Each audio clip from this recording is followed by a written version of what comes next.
안녕하세요. 오늘도 서연살롱을 찾아주셔서 감사합니다. 저는 50대 중반의 여성이에요. 저는 어릴 적에 아버지 엄마가 차례대로 돌아가시고 친척들이 저를 맡으려고 하지 않아서 보육원에서 자랐어요. 처음에는 삼촌들 이모들이 믿기도 했지만 시간이 지나면서 잊어버렸죠. 보육원에서도 학교에서도 힘든 일이 많았거든요. 학교에서는 제가 보육원에 있다는 걸 알면 아이들이 놀아주지 않았어요. 저도 모르게 소문이 나서 주변 애들 모두 저를 피하더라고요. 보육원에서도 아이들끼리 기싸움 같은 게 있어서 편하지 않았죠. 그런 시간들을 보내며 저는 희망을 조금씩 잃고 있었어요. 그러던 어느 날 보육원을 맡을 새 수녀님이 오셨어요. 원래 보육원을 맡았던 수녀님은 지병 때문에 요양원에 가셨다고 했어요. 새로 오신 수녀님은 저희 잠자리 이불부터 다 바꾸시고 공부할 공간도 따로 마련해 주셨어요.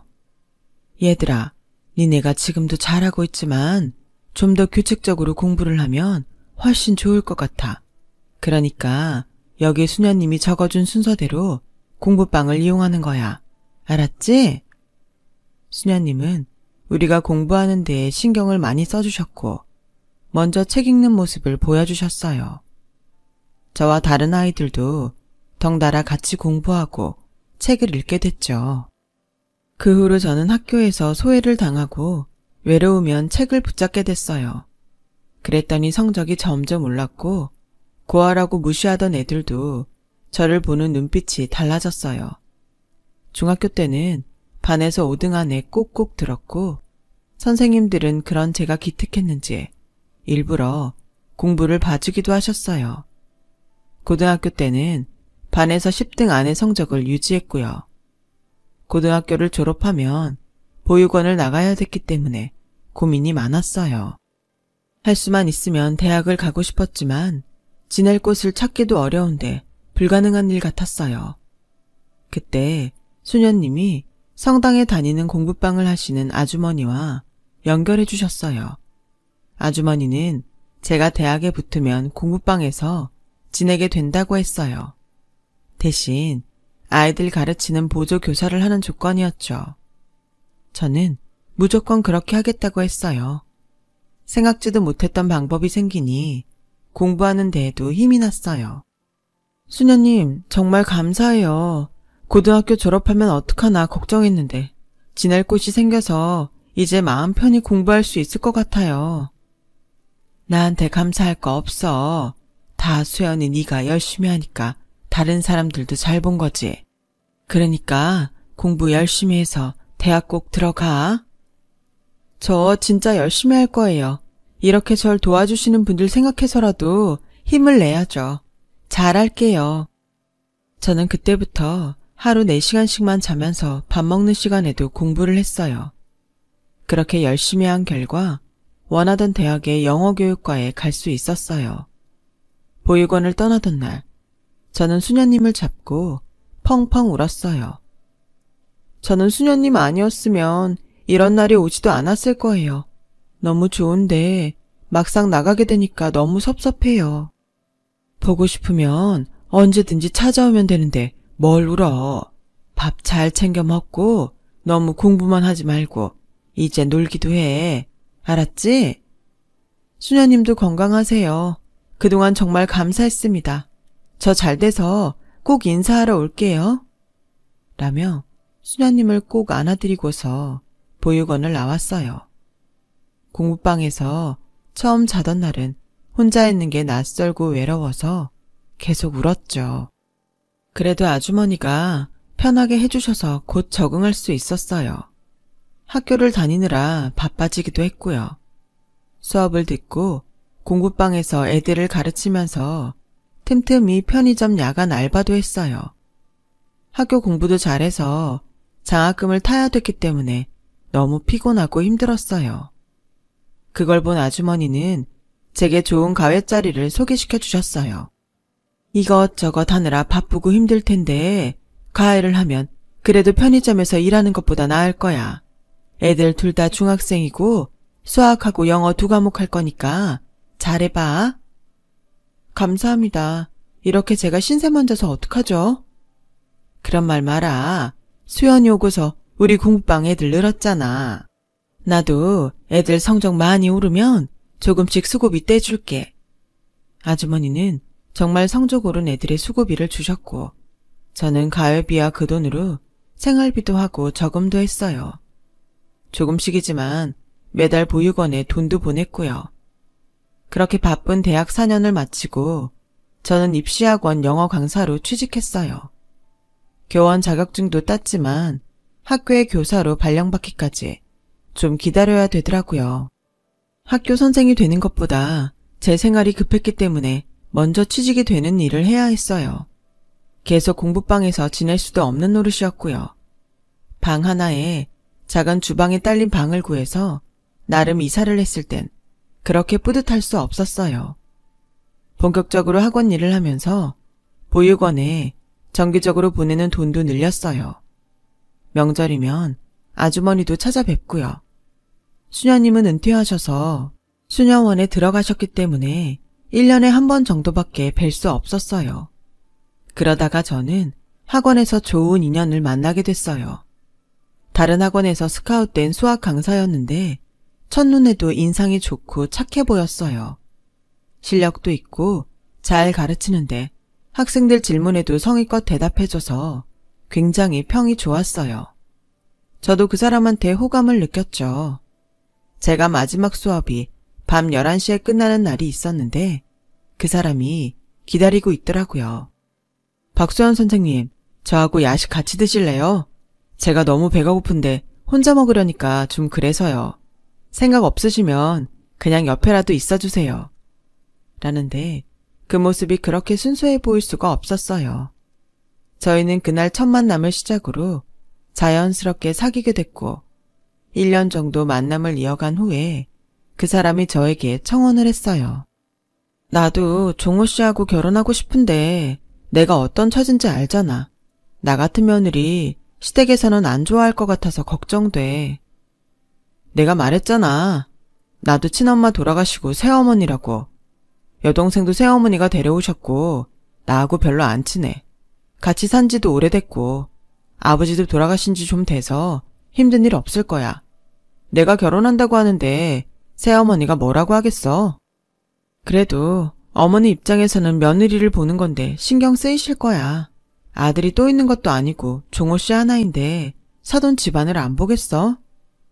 내가 진짜 내 얼굴에 침 뱉는 것 같아서 얘기 안 했는데 나랑 새어머니 그럴 사이 아니야.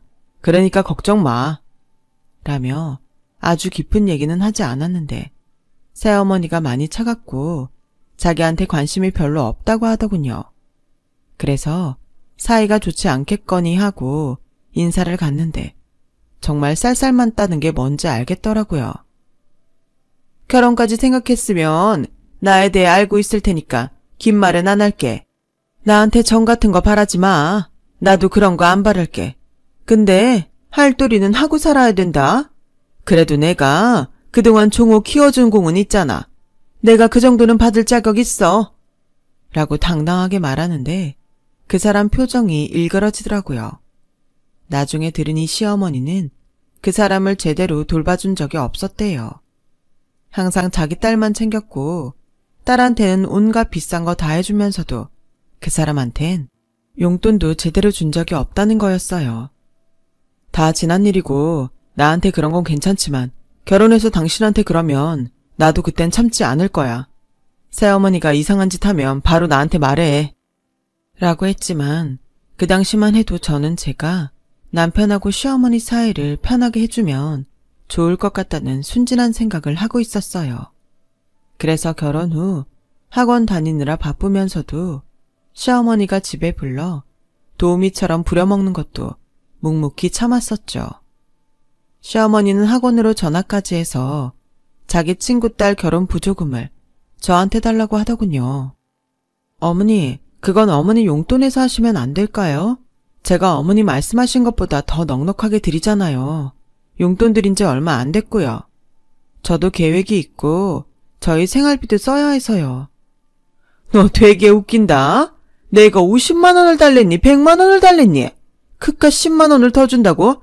니네가 생활을 못하지도 않을 거면서 그렇게 야박하게 구니? 막말로 내가 종호 친어머니여도 이랬겠어? 그런 게 아니에요. 제가 어머니가 그 사람 친어머니 아니라고 그럴 거면 그 사람 몰래 돈을 더 드리지도 않았죠. 저희도 적금 들어가고 보험 들어가는 것도 있고 대출도 갚아야 돼요. 생활비가 넉넉한 게 아니라서 사실대로 말씀드리는 거예요. 니네가 뭘 그렇게 먹고 쓰고 살 일이 많다고 그러냐? 니네 가만 보면 진짜 해놓고 사는 거 가관이더라. 아주 남들 하는 건 다 하려고 하던데 니들한테 그게 어울린다고 생각하니? 아니 닦아놓고 얘기해서 니들이 김치에 밥 마른 것만 먹고 살아도 감지덕지지. 특히 너 안 그래? 보육원에서 살다가 지 집 갖고 사는 것만도 황송해야지. 뭘 그렇게 해놓고 살려고 하는 게 많아? 좀 주제에 맞게 해놓고 살아. 라며 소리를 지르더니 전화를 끊더군요. 저희는 그때 20평짜리 전셋집에 살고 있었고 사치를 부리는 것도 없었어요. 남들 하는 것만큼만 하고 살았고 더 안 쓰고 살았죠. 시어머니 눈에는 그것도 저희한테 감지덕지라는 건데 정말 기분 나빴지만 그래도 참는 데까지 참아보자고 생각했어요. 남편이 시어머니를 싫어해서 명절 때도 잘 안 가려고 하니까 시어머니는 남편을 주변에 나쁘게 말했거든요. 그런데 제가 그런 얘기를 남편한테 하면 분명히 한 소리 할 거고 그러면 시어머니는 남편을 더 나쁜 사람을 만들 테니까요. 하지만 제가 참는 것도 딸을 낳으면서 끝이 났어요. 시어머니는 제가 아이를 낳고 병원에 있는 동안 한 번 들여다보질 않았고 어떻게 이럴 수가 있냐고 전화로 한마디 하는 남편한테 아들도 아니고 그까지 딸 낳은 거 가지고 어디 오라 말아야. 너는 우리 시영이 잘 사냐고 한번 물어보길 했니? 그래놓고 지금 네 마누라 안 보러 왔다고 큰소리 내는 거야. 하여간 어릴 때부터 싸가지 없고 하는 행동마다 밥맛이더니 커서도 다를 게 하나도 없네. 싹수가 노랗다는 말이 딱 맞아. 니들 딸인데 똑같겠지 어련하겠니? 별것도 아닌 것들이 바라는 것도 많다. 끊어! 그때부터 저도 시어머니한테 기본적인 용돈만 보냈고 전화가 와도 받지 않았어요. 저한테 뭐라고 하는 것까지는 참겠는데 갓 태어난 아이한테 막말을 한 건 용서가 안 됐거든요. 남편과 시어머니 사이를 좋게 해보자고 생각한 건 정말 큰 실수였어요. 시어머니는 그런 일반적인 생각이 통하지 않는 사람이었죠. 그리고 한동안 잠잠하다 싶었는데 딸아이 돌이 지나고 청천벽력 같은 일이 일어났어요. 저희도 모르게 저희 살던 집에 다른 사람이 계약을 한 거였어요. 너무 놀라서 집주인에게 알아보니 시어머니가 우리가 나간다고 했다면서 우리와 연락을 하려고 해도 자기한테 맡겼다고 했다는 거였어요. 저나 남편은 계속 수업이 있으니 통화를 하려고 해도 안 되는 때가 많았고 시어머니는 아들이 써준 거라고 위임서에 도장을 찍은 거 보여주고 도장까지 갖고 다니니 주인도 믿었다는 거죠. 너무 기가 막힌 남편과 저는 아이를 업고 시어머니한테 가서 따졌어요. 시어머니는 눈 하나 깜짝 안 하고 아무렇지도 않게 시영이 애가 둘이고 이제 유치원 들어가는데 집이 좁다잖니? 걔가 원래 좁은 데에서 못 지내는 애야. 그리고 몸도 약해서 아줌마도 써야 하는데 집이 좁으면 일하는 아줌마들도 무시하고 뒤에서 흉분대더라.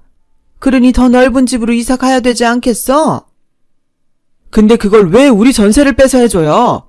그게 새어머니 돈이에요? 다 제가 벌어서 모은 돈이에요. 얘가 어디서 큰 소리를 지르고 그래? 야, 네가 내가 해준 밥을 얼마나 많이 먹고 컸는데 네가 벌어서 모은 돈 소리가 나와? 네가 내 밥 안 먹었으면 지금 그 돈은 벌었을 것 같니? 그리고 그 돈 얼마 되지도 않던데 뭘 생색이야? 라며 말도 안 되는 소리를 하며 저희를 내쫓았어요. 정말 내가 참고 참았는데 이제 저는 안 되겠어. 저런 사람하고 더는 가족으로 엮이고 싶지 않아. 미안해 수연아. 괜찮아. 지금만 넘기면 우린 또 어떻게든 살 수 있어. 당신이나 마음 편한 대로 정리하고 너무 신경 쓰지 마. 스트레스가 더 안 좋아. 라며 서로를 위로했어요. 저희는 적금과 보험을 모두 깨고 저금했던 것까지 모아서 방 2개짜리 옥탑 전세를 얻었어요. 꼭대기층이라서 여름에는 덥고 겨울에는 춥겠지만 반지하보다는 아이에게 나을 것 같았어요. 남편은 정말 새 시어머니와 결별하려고 변호사에게 상담을 했지만 친생자 관계가 아니라는 걸 증명을 해도 쉽지 않다는 말에 일단 포기를 할 수밖에 없었어요. 그렇게 오랜 기간 싸울 형편도 안 됐고요. 저는 아이가 어린이집에 갈 때까지 전에 신세 졌던 아주머니네 공부방에서 아이들을 가르치며 생활비를 벌었어요. 그리고 아이가 어린이집에 가면서부터 다시 학원에 나갔죠. 한 3년 정도 정신없이 살고 있는데 아주머니가 저와 남편을 부르셨어요. 내가 우리 고모 돌아가시고 유산을 좀 받았거든. 그래서 공부방 말고 정식으로 학원을 하고 싶은데 같이 했으면 좋겠어. 수연이라면 내가 뭐든 믿고 맡길 수 있고 종호 씨도 잘한다고 소문났잖아.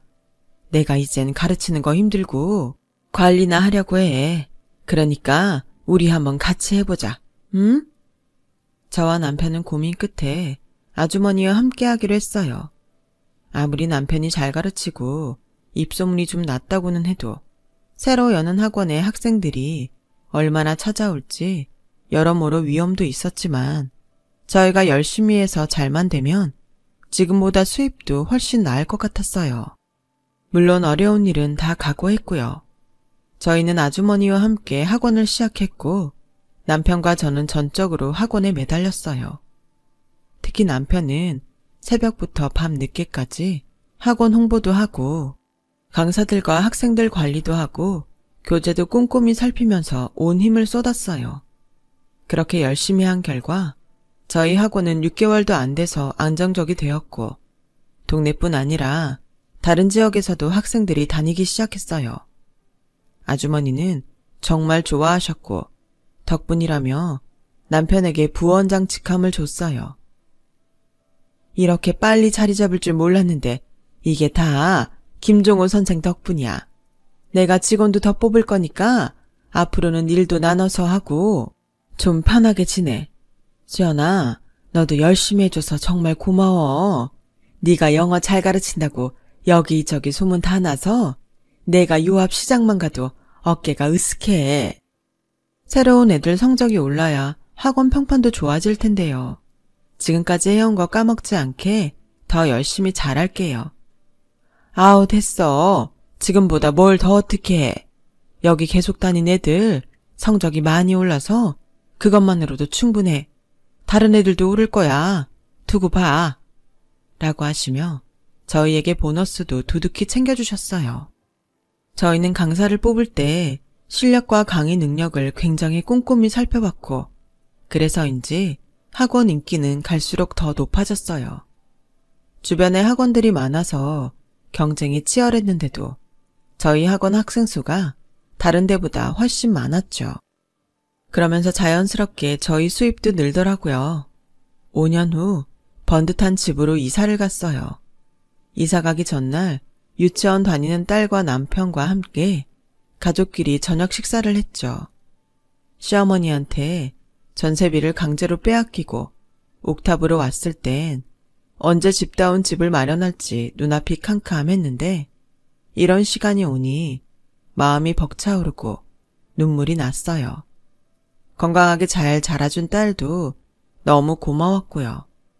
엄마도 아빠도 바빠서 많이 놀아주지도 못했는데 명랑하고 밝게 커주니 대견하고 그저 예쁘기만 했죠. 오랜만에 새 식구가 좋은 시간을 보내고 집에 돌아왔는데 생각지 못한 사람이 집 앞에 있었어요. 바로 시어머니였어요. 왜 이렇게 늦게 다니니? 애도 어린데 여기서 한참을 기다렸잖아.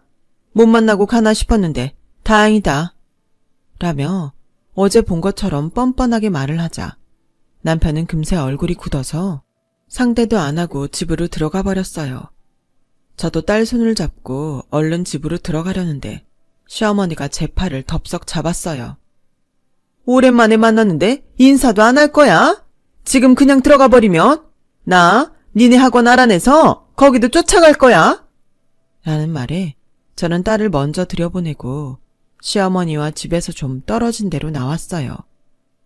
듣자하니 니네 돈 좀 번 거 같은데 그동안 나한테 생활비 안 보낸 거 이번에 한꺼번에 받아야겠다. 그게 무슨 말도 안 되는 소리예요. 저희가 생활비를 왜 줍니까? 저희 전세 뺏어간 거 잊으셨어요? 그날로 어머니하고 저희는 끝인 거예요. 언제 누가 끝났다고 하니? 나는 그런 적 없다. 너희가 일방적으로 말도 없이 사라져서 늙은 사람 부양도 안 했잖아. 아무리 내가 계모라고 해도 그러는 거 아니다. 백날 애들 가르친다면서. 니네 인상은 왜 그 모양이야? 사람이 돼야지. 말 같지도 않은 소리 그만하세요. 저희한테 그런 거 요구하시면 안 되죠. 본인이 어떤 짓을 했는지 좀 생각해 보세요. 한 번만 더 와서 이러면 저도 가만 안 있어요. 아이고야, 이제 협박도 하냐? 네가 뭘 어쩔 건데? 남편이 무서워서 상대 안 하는 줄 알아요? 당신네들 더러워서 상종 안 하는 거예요. 제가 그러라고 했고요. 이제 저도 안 참습니다. 행패 부린다고 경찰에 신고할 거고요. 저희 전세 빼앗아 간 것도 어떻게든 다 고소해버릴 거니까 알아서 하세요. 라고 따끔하게 말했더니 당황해서 가버리더라고요. 제가 그렇게 세게 나갈 줄 생각 못한 것 같았어요. 저와 남편은 이사를 가게 돼서 다행이라고 했죠. 그러면 또 찾아와도 더는 만날 일이 없으니까요. 하지만 시어머니는 며칠 후 저희 학원에 찾아와서는 접수대 앞에 주저앉아서 큰 소리로 통곡을 하기 시작했어요. 아이고, 여기서 잘 가르친다고 소문난 선생이란 것들이 계모라고 나몰라라고 지들끼리만 잘 먹고 잘 살고 불효 막심한 것들. 남의 자식 키운 건 공도 없다더니 내가 먹이고 학교 보내고 다 키워놨더니 지들끼리 소리소문 없이 이사가 버리고 어떻게 이럴 수가 있어. 지 어머니는 굶어 죽게 생겨도 들여다보지도 않고 이런 것들이 선생이라고 누굴 가르친다는 건지 아유 내가 분해서 못 살아. 저와 남편은 시어머니를 일으켜 세우려고 했지만 시어머니는 그 자리에 눌러 앉아서 꿈쩍도 하지 않았어요. 이러지 말고 일어나세요. 저 정말 가만 안 있습니다. 이렇게 점잖게 말하는 거 마지막이에요. 라는 남편 말에 시어머니는 더 크게 소리를 지르며 그래, 아주 막 나가자는 거지? 네가 지금 하는 건 점잖은 거냐? 이젠 너도 협박하면서 널 키워준 사람을 나쁜 사람으로 만들 거냐?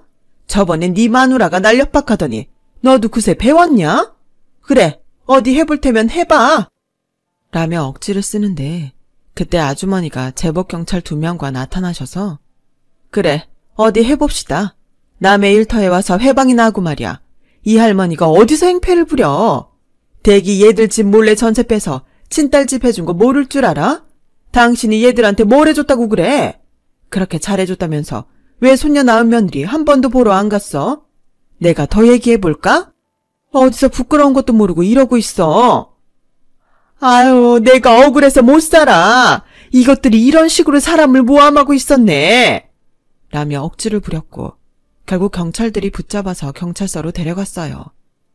남편은 수업에 들어가고 제가 갔더니 시어머니는 그제야 얼굴이 하얗게 질려서 저를 붙잡고 사정하더라고요. 얘, 이게 다 뭐냐? 난 그냥 니네가 하도 내 얘기를 안 들어줘서 하소연한 것뿐인데 무슨 영업방해, 명예훼손에, 무고죄 이런 게 다 뭐니? 네가 얘기 좀 잘해줘. 다 맞잖아요. 없는 얘기 꾸며서 저희 억울하게 만들고 직장까지 찾아와서 사람들 앞에서 망신 주고 그게 어떻게 하소연이에요? 난 그저 내가 형편이 어려우니까 좀 도와달라고 한 것뿐인데 이렇게 될 줄은 정말 몰랐다. 정말 나 이걸로 고소할 거 아니지? 고소할 거예요. 저희라고 매번 당하기만 할 줄 아세요? 그것뿐 아니고 접근금지 명령도 받아낼 거예요. 얘 며느라, 박수연 선생, 내가 모르고 그런 거잖아. 선생이면 이런 것도 이해할 수 있잖아. 이분만 어떻게 넘어가죠. 내가 정말 돈이 급해서 그랬던 것뿐인데 고소라니 이건 아니지. 돈이 급하다고도 안 하셨고 저희 보고 몇 년 동안 안 준 생활비 한꺼번에 내놓으라고 하셨죠. 그러면서 저희 불효자로 몰아세웠잖아요. 저희 이번에는 그냥 안 넘어갈 거예요. 라고 하자 시어머니는 제 손을 붙잡고 나 네 시어머니야. 가족끼리 이러는 거 우습잖아. 저희가 무슨 가족이에요. 우리는 남남이죠. 아니, 남남보다 못하잖아요. 이렇게 자꾸 저희를 나쁜 사람으로 몰아가면 전세비 빼간 것도 사기죄로 고소할 거예요. 저희가 몰라서 가만히 있는 줄 아세요? 마지막 예의는 지키려고 그냥 넘어간 거였어요. 라며 손을 거칠게 뿌리쳤어요. 그제야 시어머니는 고개를 숙이며 내가 정말 잘못했어. 제발 그것만은 하지 말아줘. 하며 싹싹 빌더군요. 알고 보니 저희 전세비 뺀 걸로 보태서 집을 사준 딸이 사위한테 거짓말을 하고 거에게 돈을 빼돌렸다고 해요. 그것 때문에 사위는 이혼 소송을 하면서 딸을 사기죄로 고소했고 시어머니가 살고 있던 집까지 날아갔다고 하더군요. 저와 남편은 다른 고소는 취하하고 접근금지 명령만 받아냈어요. 시어머니는 그 뒤로도 몇 번이나 학원에 전화해서 저희에게 사정했지만 저희는 냉정하게 거절했어요.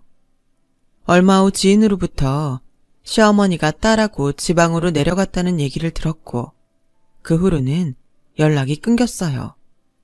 남편은 그게 오히려 잘된 거라고 했고 저도 그렇게 생각해요. 학원은 다른 지역에 분원을 내서 제가 그곳 원장이 됐고 지금까지도 잘 해오고 있답니다. 딸도 이제 다 커서 어엿한 직장인이 됐고요. 어려운 때라서 취업이 되기까지 어려움이 있었지만 몇 번의 도전 끝에 좋은 회사에 들어갔죠. 이제는 듬직한 사위감만 나타나면 바랄 게 없겠네요. 제 얘기는 여기까지예요. 긴 얘기 들어주신 여러분 모두 감사합니다. 다들 건강하시고 행복하고 좋은 일만 많으셨으면 좋겠어요. 여러분, 사연 댓글에 응원과 현명한 조언 부탁드려요. 좋아요와 구독은 저에게 큰 힘이 됩니다. 오늘도 좋은 일 가득하세요.